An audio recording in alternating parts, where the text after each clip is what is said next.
«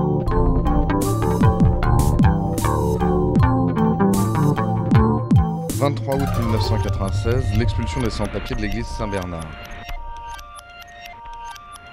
Le 23 août 1996, nous ne sommes quasiment plus au XXe siècle. Vers 6h du matin, des centaines de gardes mobiles et de CRS venaient déloger quelques 300 sans-papiers réfugiés depuis le début de l'été dans l'église Saint-Bernard, dans le nord de Paris. Parmi eux, 10 grévistes de la faim en grève depuis près de 2 mois. Autour d'eux, des centaines, voire des milliers de militants qui dormaient sur place et protégeaient l'accès à l'église depuis plusieurs semaines. Mobilisés depuis le 16 mars 1996 et l'occupation fortement symbolique de l'église Saint-Ambroise dans le 11e arrondissement, les immigrés sans titre de séjour font cette année-là une irruption retentissante dans le paysage politique. Si nous retenons cette date, c'est qu'elle peut apparaître comme symbolique des ce qu'on a appelé nouveaux mouvements sociaux qui se développent dans les années 90 autour des questions de logement, de l'antifascisme, des chômeurs, puis de l'altermondialisme et bien sûr de l'immigration. Mais aussi parce qu'elle incarne une certaine forme de solidarité dans les rapports nord-sud. Alors vous nous direz peut-être si cette mobilisation et celles qui vont l'accompagner dans les années suivantes inaugure un nouveau cycle de lutte et un nouveau cycle de rapport aux questions politiques et aux politiques. Il y a deux aspects intéressants dans la question. Le présent et l'avenir, mais en même temps aussi un retour sur le passé. Effectivement, elle a beaucoup marqué là aussi les mémoires, la lutte de Saint-Bernard, l'irruption policière, et mis la question des sans-papiers à la une de l'actualité comme un problème politique majeur, c'est-à-dire elle a fait sortir de l'ombre pour en faire un problème politique, mais elle révèle aussi toute une histoire préalable des mouvements de l'immigration et de la main-d'œuvre immigrée en France.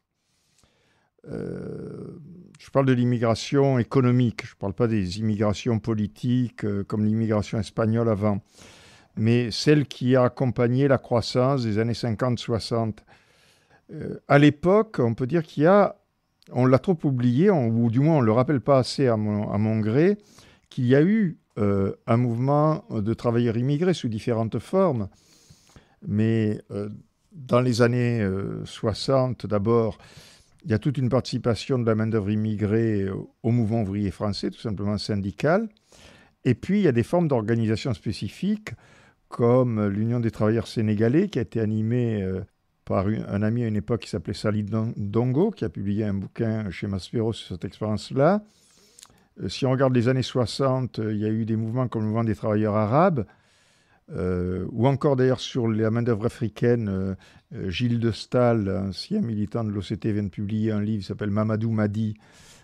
qui retrace cette histoire-là des organisations de main-d'œuvre immigrée au lendemain de 68 principalement. Parce qu'évidemment, 68 a donné un coup de fouet et on a eu, dans tout le début des années 70, des luttes de travailleurs immigrés, soit par les syndicats, les travailleurs sénégalais, c'était surtout chez les balayeurs et dans les entreprises de nettoyage ou dans le bâtiment.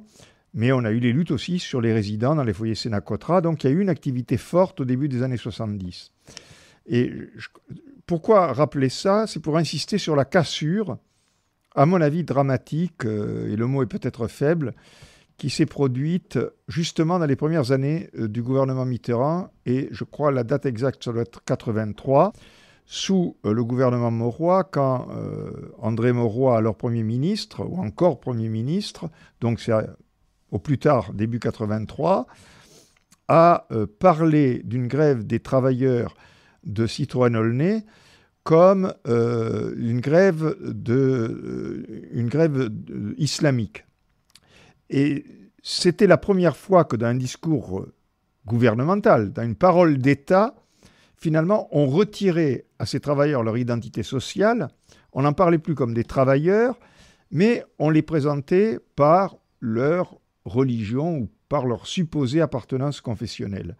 Je crois que ça, c'était criminel, parce que au moment où commençait à monter le chômage, et c'est ce contexte-là qui finalement, quand on y ajoute de la part des municipalités communistes, la fameuse histoire des bulldozers d'Ivry, etc., c'est qu'au moment où arrive la première onde de choc de la crise, du chômage, etc., au moment où il faut serrer les rangs de la solidarité ouvriers nationaux, étrangers, etc., c'était ouvrir une brèche dans laquelle s'est engouffré, évidemment, le discours de Le Pen et sur lequel il a fait son miel pendant des années par la suite. Alors, finalement, si on resitue par rapport à ses antécédents la lutte de 96 et sa cristallisation autour de la lutte de Saint-Bernard et de l'occupation de l'église Saint-Bernard, elle marque une nouvelle inflexion, peut-être encore un renversement de tendance, mais quand même le début. C'est-à-dire que, je disais, au lieu de raser les murs, les travailleurs sans-papiers revendiquent leurs droits, suscitent un soutien dans la population, et on n'est pas au bout de nos peines, puisque Le Pen va encore grossir électoralement jusqu'au moins 2002 à sa présence au deuxième tour de la présidentielle. Mais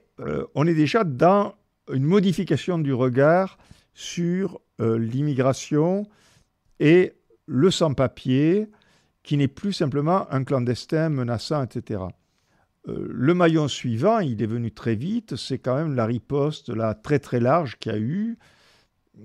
face aux lois Pasqua-Debré de février 1997, où là, on a eu les grosses manifestations un peu avant les élections législatives. Et peut-être même ça a joué d'ailleurs dans la défaite de la droite à l'élection législative anticipée de 1997. Bon, ça c'est un changement important, et d'autant plus important que c'est la période où, parallèlement, on assiste à une montée du racisme et du discours raciste qui va culminer encore une fois avec les scores records de Le Pen en 2002. Et un racisme dont on constate, par exemple dans les études sociologiques, dans l'enquête faite par les sociologues Beau et Pialou sur le bassin de Montbéliard, qu'il s'enracine dans l'insécurité sociale.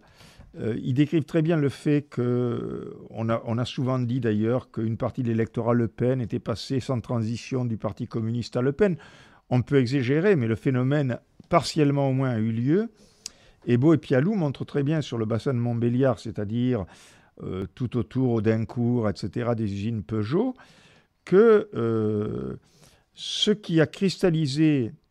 un discours raciste dans le monde ouvrier, non pas dans le monde politique, c'est pas par rapport justement, beaucoup moins, le racisme a toujours existé sûrement à l'état latent, il s'est toujours manifesté plus ou moins ouvertement,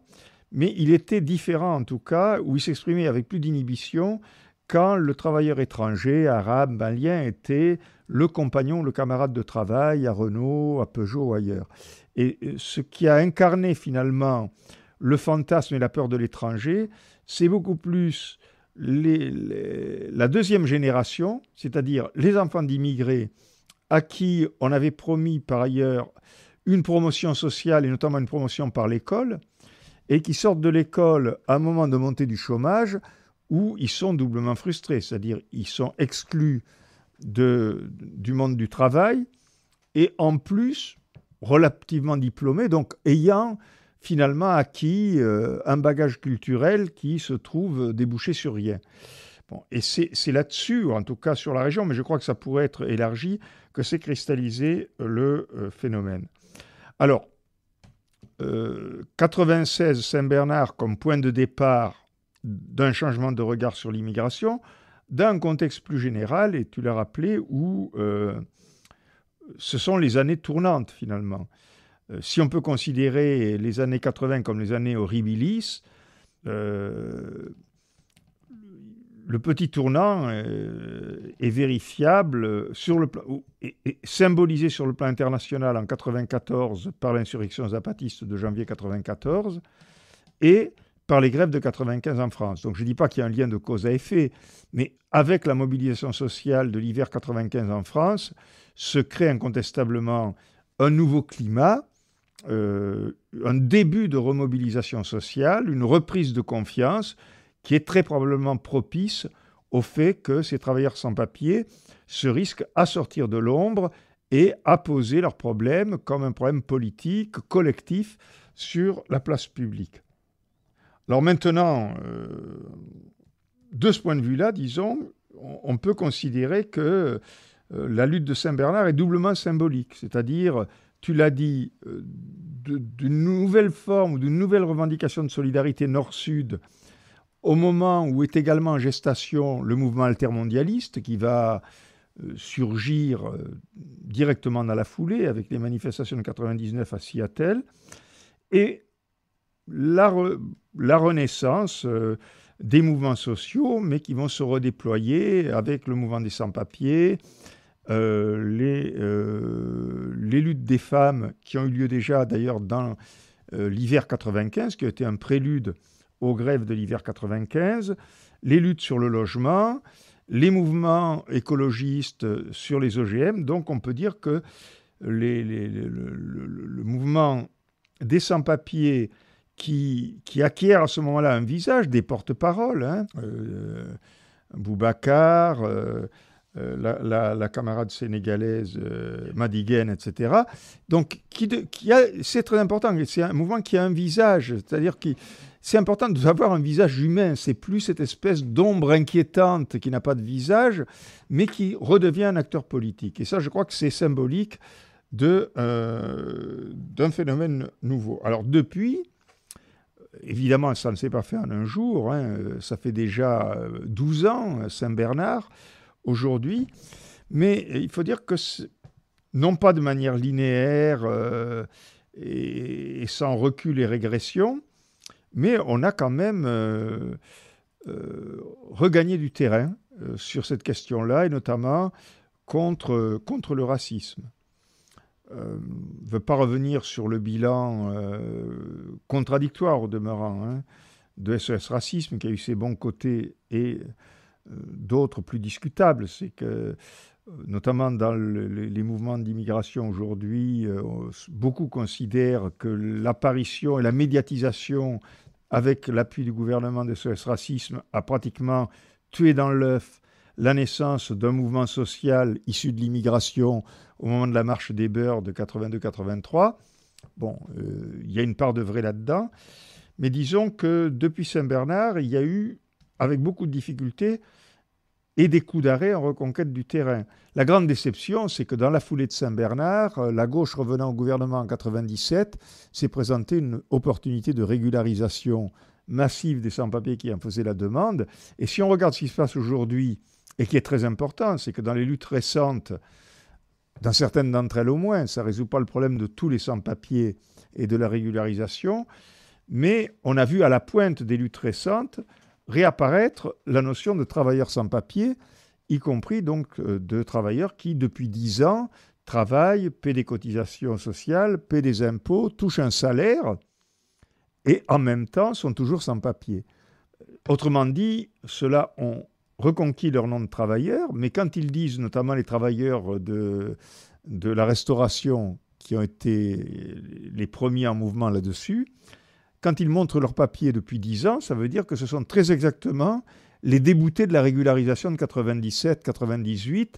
quand il aurait été possible justement d'éliminer cette zone de non-droit, ce qui était pas seulement un geste de générosité ou de solidarité, mais l'intérêt commun de travailleurs français et immigrés. C'est-à-dire éliminer le travail clandestin et la corvéabilité ou la vulnérabilité d'un travailleur sans papier, recréer des solidarités, c'est de l'intérêt du sans-papier, évidemment, qui peut lutter ouvertement pour ses droits, mais c'est aussi l'intérêt du travailleur français que de ne pas subir,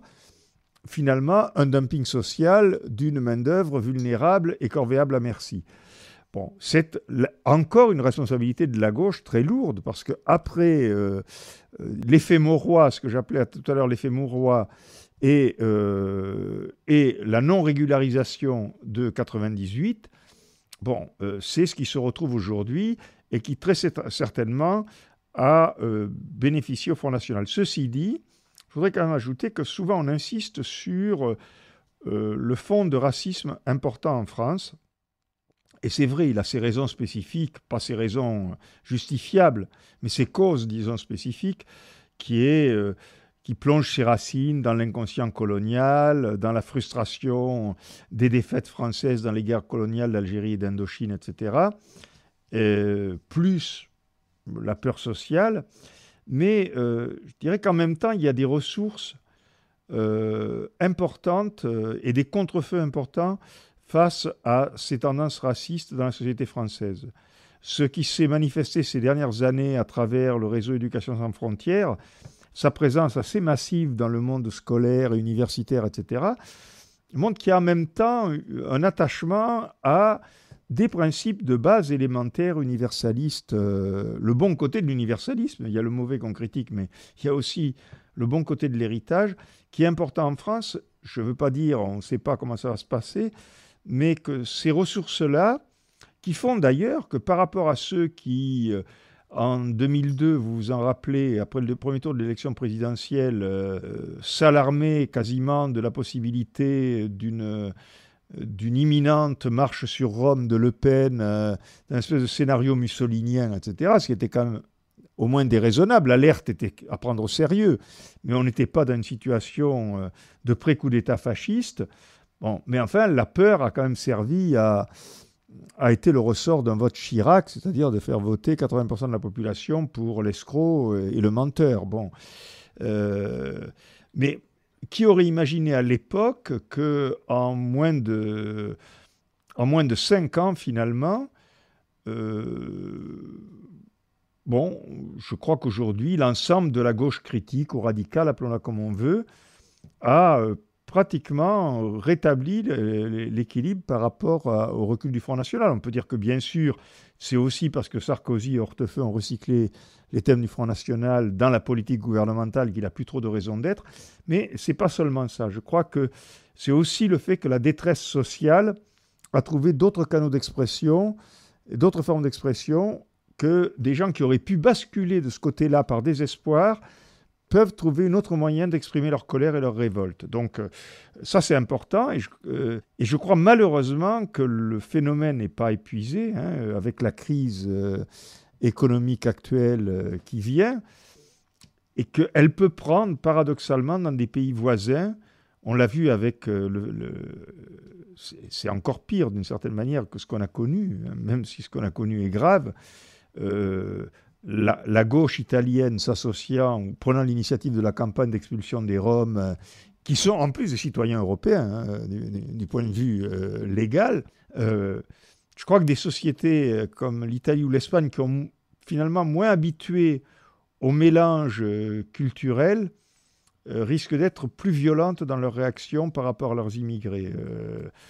Ce qui s'est traduit en Espagne, notamment dans le sud, sur la question de l'immigration marocaine, ou par rapport aux latino-américains, andins, péruviens, boliviens ou dominicains. Voilà, donc le problème, en tout cas, maintenant, est un problème pas seulement français, mais est réellement un problème européen, notamment avec la mobilisation, ça c'est l'actualité immédiate, contre l'infâme circulaire retour qui installe en fait